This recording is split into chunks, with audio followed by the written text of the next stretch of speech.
Mi u agenciji imamo monitoring životne sredine koji između ostalog podrazumijeva i konstatovanje, odnosno evidenciju i invazivnih vrsta. Gdje god odemo na teren, mi ukoliko se desi da je konstatujemo, mi je evidentiramo i mapiramo.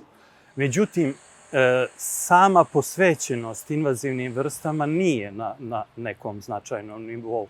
To bi trebalo da bude jedan širi projekat koji bi obuhvatao sve institucije u Crnoj Gori, jer pored insekata mi imamo biljke, imamo druge životinje i sve ostalo što bi zahtijevalo angažman značajnog broja ljudi. Inače, zakonskom regulativom je takođe ustanovljeno, Zakon o stranim i stranim invazivnim vrstama takođe definiše pravila na koji način onemogućiti ulazak invazivnih vrsta u Crnu Goru. Međutim, mi znamo da danas postoji intenzivna komunikacija između država, kontinenata i tako dalje, tako da tu postoji veća mogućnost za ulazak. Međutim, šta treba?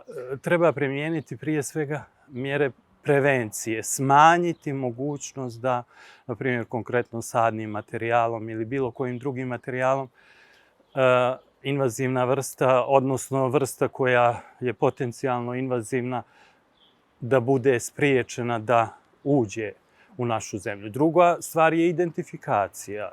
Znači, ukoliko je već ušla, mora se identifikovati. Treća stvar je monitoring, redovno vršiti monitoring. I na kraju treba,